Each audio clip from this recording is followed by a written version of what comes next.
નમસ્કાર. ચલો આજે આપણે છે ને એક નદીની અદ્ભુત સફર પર જઈએ.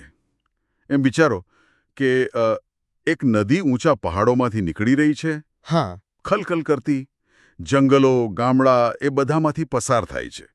પછી મોટા શહેરમાં પહોંચે અને છેલ્લે ક્યાં? દરિયામાં. હા. આપણે કલ્પના કરી શકીએ નહીં. બરાબર. અને આ સફરમાં આપણે જોવાનું છે કે નદીનું પાણી જે છે એ કેવી રીતે બદલાય છે.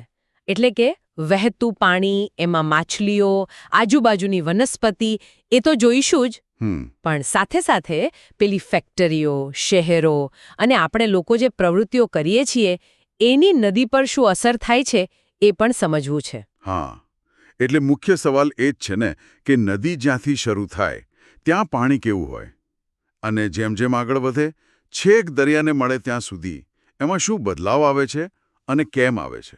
ચાલો જરા ઊંડાણમાં જઈએ આ વાતના. જરૂર.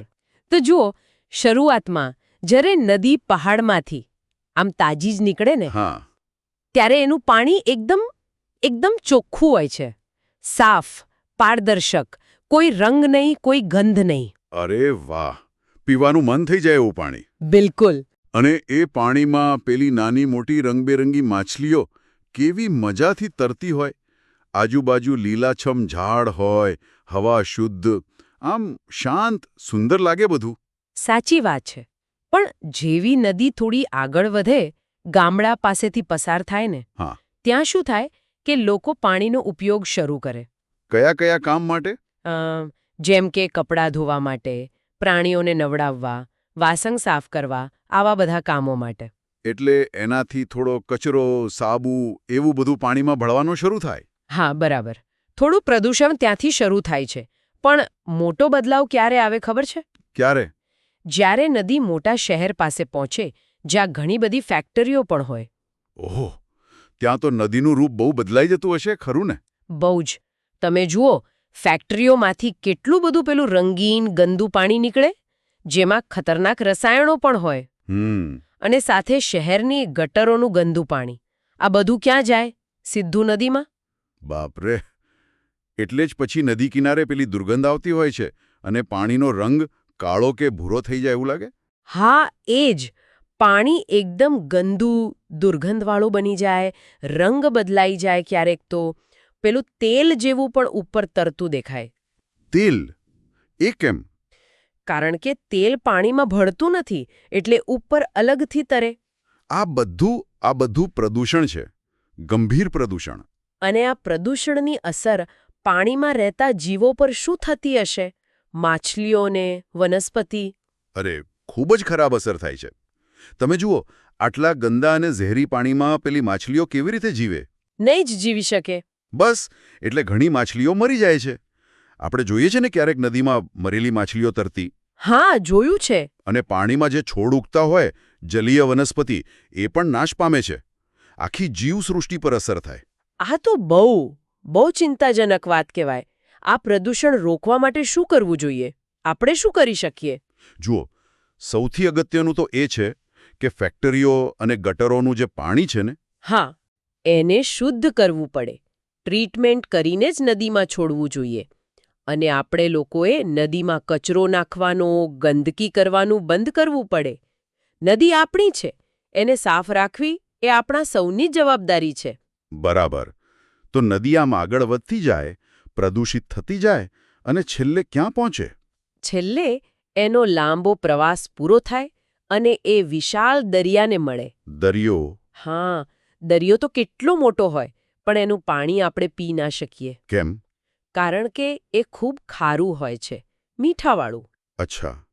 અને શું દરિયા કિનારે પણ પેલું પ્રદૂષણ જોવા મળે છે? દુઃખની વાત છે, પણ હા, આપણે ઘણીવાર જોઈએ છીએ દરિયા કિનારે લોકો પ્લાસ્ટિકની બોટલો, થેલીઓ, બીજો કચરો બધું ફેંકીને જતા રહે છે. એ પણ ખૂબ નુકસાનકારક છે. પાણીની આટલી વાત કરી રહ્યા છીએ ત્યારે એક બીજો વિચાર આવે છે. પાણીમાં બધું ભળી જાય કે અમુક વસ્તુઓ ભળે અને અમુક ન ભળે? સરસ પ્રશ્ન છે. ચાલો આપણે જાણે એક નાનો પ્રયોગ કરીએ મનમાં. ધારો કે આપણી પાસે પાણી છે. હા. અને આપણે એમાં મીઠું નાખીએ, ખાંડ નાખીએ, હળદર, લોટ, પેલો ખાવાનો સોડા આવે એ, દાળ, લીંબુનો રસ, સાબુનું પાણી, શરબત અને તેલ આ બધું વારાફરતી નાખીએ તો શું થાય? ઓકે. મીઠું અને ખાંડ એ તો નાખીશું એટલે થોડી વારમાં ગાયબ. મતલબ ઓગળી જશે, દેખાશે પણ નહીં. બરાબર. એ ઓગળી જાય છે, દેખાતા નથી, પણ પાણીમાં હાજર તો હોય જ છે. હવે હળદર કે શરબત નાખીએ તો? તો પાણીનો રંગ બદલાઈ જશે, પીળો કે પછી જેવો શરબતનો રંગ હોય એવો. સાચું, એ ઓગળીને રંગ બદલે છે. જ્યારે મીઠું ખાંડ રંગ નથી બદલતા. હવે કહો, લોટ અને દાળનું શું? લોટ તો નીચે બેસી જશે કદાચ, કે પાણી ઢોળું કરી નાખશે. દાળ પણ મને લાગે છે નીચે બેસી જશે, ઓગળશે નહીં. બરાબર. લોટ અને દાળ જેવી વસ્તુઓ પૂરી ઓગળતી નથી, કાં તો નીચે બેસે કાં પાણીને ઢોળું બનાવે. પેલો ખાવાનો સોડા એ કદાચ થોડો ઓગળી જાય. અને સાબુનું પાણી? એ ભળી જાય અને ફીણ બનાવે. અને તેલ, એનું શું કહ્યું હતું? તેલ એ તો બિલકુલ ભળશે નહીં, ઉપર અલગ જ તરતું રહેશે, ગમે તેટલું હલાવો. અચ્છા, એટલે આનો મતલબ એ થયો કે નદીમાં જે પથ્થર, પ્લાસ્ટિક, બીજો કચરો ફેંકાય છે એ તેલ કે લોટ જેવો છે. ઓગળતો નથી, ઉપર તરે છે કે નીચે બેસે છે અને ગંદકી ફેલાવે છે. હા. પણ પેલી ફેક્ટરીમાંથી જે રસાયણો આવે છે એ કદાચ મીઠા ખાંડ જેવા હશે. મતલબ કે પાણીમાં ઓગળી જાય, દેખાય નહીં, પણ હોય તો ખરા જ અને નુકસાન પણ કરે. બિલકુલ. તમે એકદમ સાચું સમજ્યા. એટલે જ પાણી ભલે આપણને દેખાવમાં ચોખ્ખું લાગે ને, હા, તો પણ પીતા પહેલા એને શુદ્ધ કરવું બહુ જ જરૂરી છે. કારણ કે એમાં ન દેખાય એવા હાનિકારક જીવાણુઓ હોઈ શકે અથવા આવા ઓગળેલા રસાયણો હોઈ શકે જે નુકસાન કરે.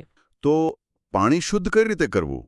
ઘરે શું કરી શકાય? જુઓ, સૌથી સારી અને આમ સરળ રીત જે છે ને એ છે પાણીને બરાબર ઉકાળવું. ઉકાળવું? હા, પાણીને તમે બરાબર ઉકાળો ને તો એમાં રહેલા મોટાભાગના જીવાણુઓ મરી જાય છે અને પાણી પીવા માટે સલામત બને છે. ઓકે. આ સિવાય ઘરે પાણી સાફ કરવા માટે હવે તો ઘણા લોકો ફિલ્ટર પણ વાપરે છે. એ પણ એક રીત છે. સમજાયું. તો આજે આપણે નદીની આમ પહાડથી શરૂ કરીને છેક દરિયા સુધીની આખી સફર જોઈ અને એ પણ સમજ્યા કે આપણે જે પ્રવૃત્તિઓ કરીએ છીએ એનાથી નદી પર, એના પાણી પર કેવી અસર થાય છે. હા, અને પેલું પાણીમાં શું ઓગળે, શું ન ઓગળે એ પણ જાણ્યું. અને સૌથી અગત્યની વાત એ શીખ્યા કે પાણી આપણા જીવન માટે કેટલું અમૂલ્ય છે. એને ચોખ્ખું રાખવું, એને બચાવવું એ આપણા સૌની ફરજ છે. સાચી વાત છે. અને અંતે સાંભળનાર સૌ માટે એક વિચારવા જેવો સવાલ મૂકીને જઈએ. જરા વિચારજો કે જો નદીમાં ફેંકવામાં આવતા પથ્થરો, પ્લાસ્ટિક અને બીજો જે બધો કચરો છે એ પણ પાણીમાં ખાંડ કે મીઠાની જેમ એકદમ સહેલાઈથી ઓગળી જતો હોત, તો શું થાત? રસપ્રદ સવાલ છે. હા, તો શું એ આપણા માટે સારું હોત કે વધુ ખરાબ, અને શા માટે? વિચારજો.